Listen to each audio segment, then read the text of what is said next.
Welcome to Criminalist Behavior Podcast, the podcast that takes you deep into the heart of Louisiana's history and current, most chilling true crime stories. I'll be guiding you through the darkness of these crimes and all of those involved. Each week, we dig deep on those forgotten crimes or those crimes currently happening with the underlying legends that continue to haunt us. So lean in, listen, and get ready, because true crime is anything but ordinary. Stay with me as we unravel what happened in these mysteries. Today we will be talking about the case, The Mysterious Vanishing of Randy S. Doran, and this is episode number 41. If this is your first time listening, hi, my name is Sarah Studier, and I'm your host for Criminalist Behavior Podcast. I want to thank you for listening to the show, and I hope you enjoy it. So, trigger warning, this episode may contain content of a graphic nature, including descriptions of physical and sexual violence against adults, children, and animals. Listener discretion is advised. So, I'm not going to really banter on much of anything, so I'm going to just jump right into this case, because I know y'all been waiting, and yeah, we're just going to get into it. So, Randy Doran was born on May 19th, 1955 in Los Angeles, California.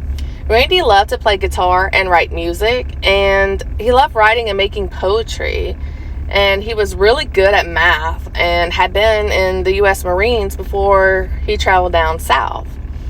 He was known for living a nomadic lifestyle. He loved traveling and enjoying hitchhiking across the country. And back in these days, in the 1950s, that's how people really got around, is by hitchhiking. You see that happening now, but it's very rare now because, this world is just a crazy place. It really, really is just a crazy place. Not too many people are going to hitchhike now because of how the world really is. So,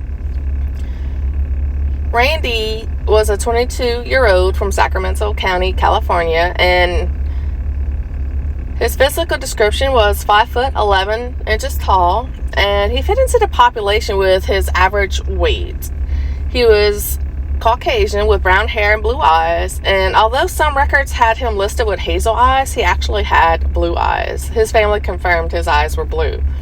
Randy's hair was full of big waves, that wavy curly hair with a natural color highlight of red and blonde intertwining with one another. And he was strong and had a very muscular build. He had a scar on his upper lip that he received in his childhood years, and he wasn't really known to have any tattoos. Randy and his family moved from California when he was just 9 years old, and they moved to Las Vegas, Nevada, and this was in 1964. Randy attended the E.D.W. Clark High School, and it is said that he may not have actually graduated, but he instead dropped out in his junior year. 1 year shy of graduating. Oh my God, that's just crazy. Sources show that Randy was in Texas living in a boys' home after he left high school, but he didn't stay at that boys' home too long. He was known to be a troubled teen, in and out of fistfights. Same, Randy, same. Because I was notorious for getting in and out of fights at a young age. Luckily, I grew out of that. But Randy was just a troubled teen, in and out of the fistfights, and he was also gifted in math, and he had this very creative side to him. He did not have much contact with his father or his father's side of the family, but he did have contact with his mother, and her name was Gloria.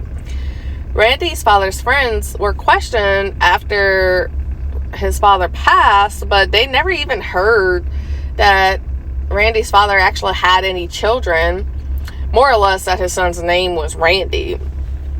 So Randy decided, after he left the boys' home in Texas, to join the Marines after he reached the legal age. And he was unable to make a career out of the Marines because he received an honorable medical discharge. And the possible reason for that particular medical discharge was he had an extra vertebrae. So once Randy turned 21, his family and him moved back to San Fernando, California. Randy got a gig at this local pizza place named Mike's Pizza. He was enjoying his civilian life when one day things came to an abrupt discovery. Randy found a lump on one of his testicles, and he thought that he may have testicular cancer. And after a week of going through all these medical tests, he found out that the results were actually benign, so he was not, in fact, living with testicular cancer. This is when Randy started turning his thoughts and all to a religious side.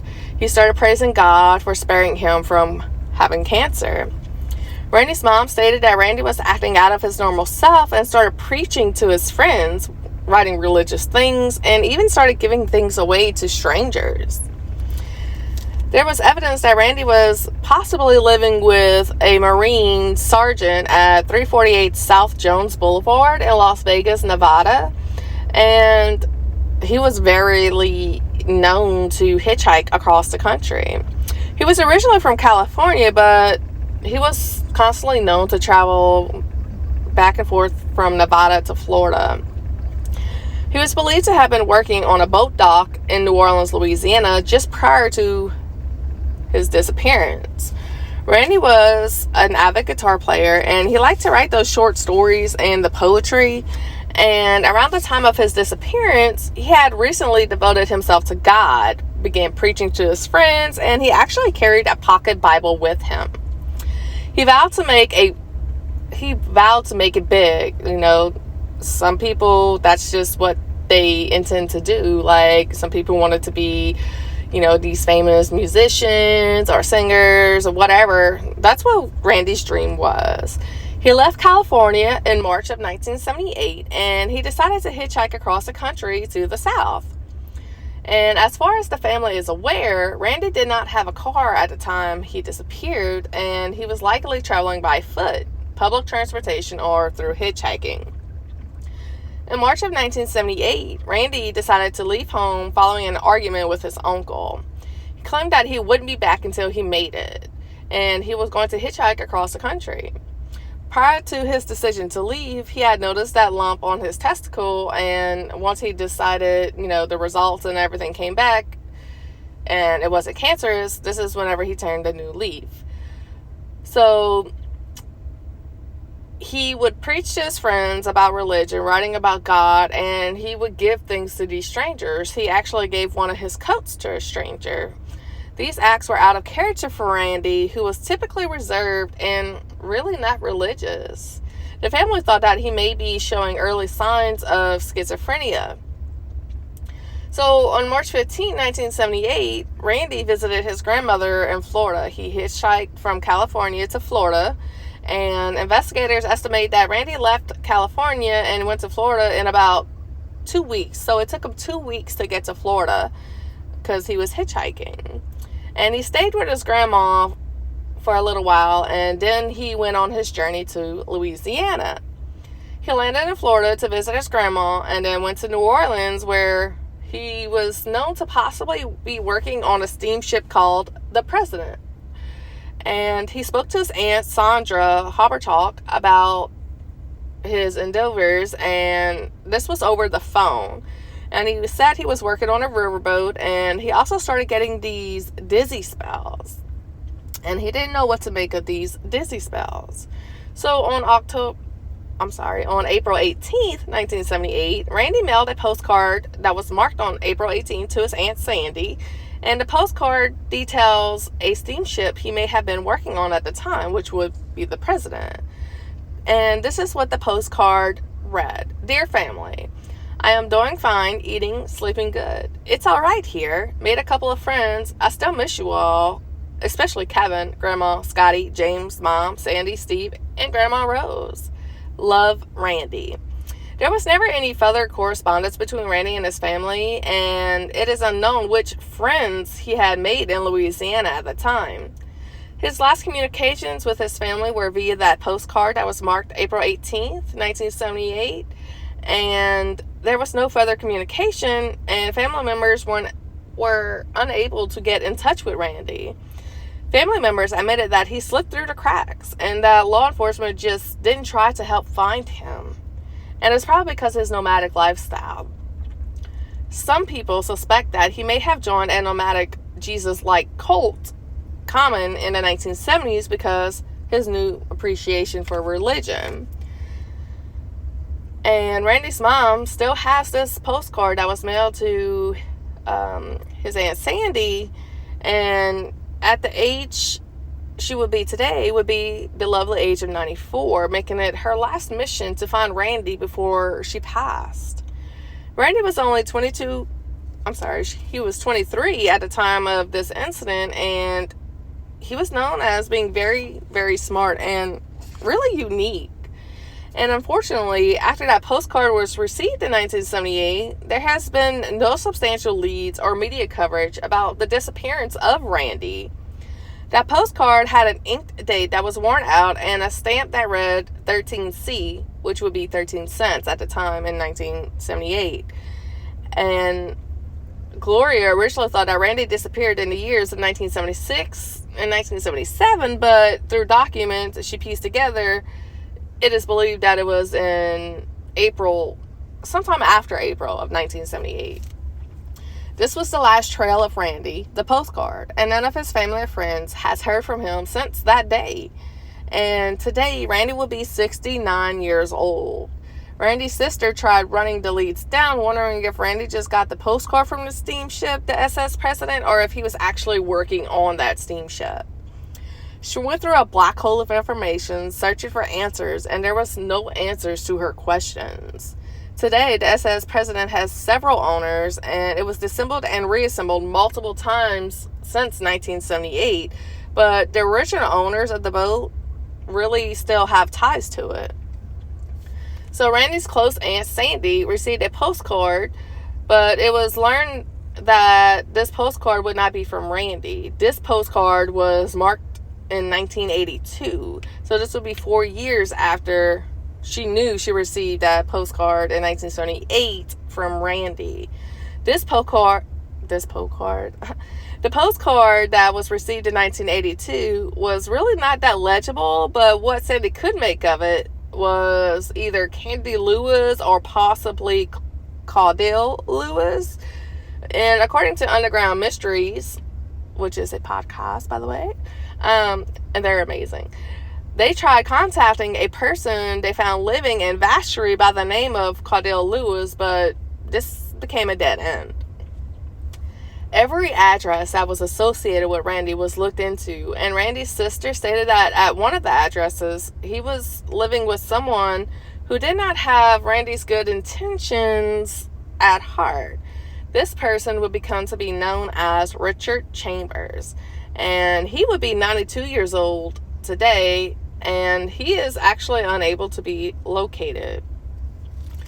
Every source that can be used to find information about a person, such as social security number, death, birth, certificate searches, newspapers, and social media, till this day, does not have any information on Randy S. Doran. The alumni from Randy's old high school, E.D.W. Clark High School, shared his missing poster on their Facebook page, and they are really hoping that Randy may have kept in contact with someone from that school or some friends associated with that school that may know more information on what Randy was doing or into before being reported as being missing. So Randy was a very hard worker, known to be sociable with those all around him, even if he didn't know them. Some evidence suggests that Randy could have possibly moved to Canada, and maybe because he wasn't known there, his body was not claimed or identified, and he could just be listed as a John Doe. There's a list of over 100 bodies that were listed as John Doe that could potentially be Randy, but due to the state of decomposition, the height, weight, and hair color was not able to be identified to compare it to Randy. All of Randy's known friends are deceased today, and they couldn't give any information revolving Randy. His information was recently entered into NamUs. So recently, y'all. Not in the 1970s, 80s. No, just recently. And it's because that podcast, Underground Mysteries, actually submitted his information to NamUs. His NamUs number is MP76852. And the case owner is listed as Sacramento County Sheriff's Department. And the person of contact for this particular case is Paige Nealon. And she can be reached at 916-684-7318. The case number for Randy being reported missing is 21-010093. Randy's case was never posted on the news or even in the newspapers. His case did not see the light of day until that podcast Underground Mysteries covered his case. His mother, Gloria, did not report him as being missing in his 70s, but the case never was assigned or researched. His mother did report him missing in the 70s, but the case was never assigned to a detective and never really looked into. So research shows that there was an article in a local magazine known as the Women's World magazine in the 1970s, and this was submitted by his mom, Gloria. Gloria also reached out to the New Orleans passport office to inquire if they had any information in regards to Randy ever getting a passport, but there was nothing that was ever able to be found. If you have any information on this case or the whereabouts of Randy S. Doran, please call the FBI's VICAP line at 800-634-4097. Randy's family did submit their DNA to CODIS and hope that if a body is found, they can compare the DNA and possibly find out what happened to Randy and if he was actually a victim of foul play. Foul play was never suggested in this case because he left on his own accord and was known to hitchhike and not remain in contact with his family, but this long without contact was not known to be Randy. He wasn't known for being this long without being in contact. He would at least send a postcard like he did previously. So the family is really suggesting something happened. There is a Facebook page for Randy's story at www.facebook.com/findrandydoran. And also, if you look up the hashtag #FindRandyDoran, you will pull up any information associated with this missing person's case.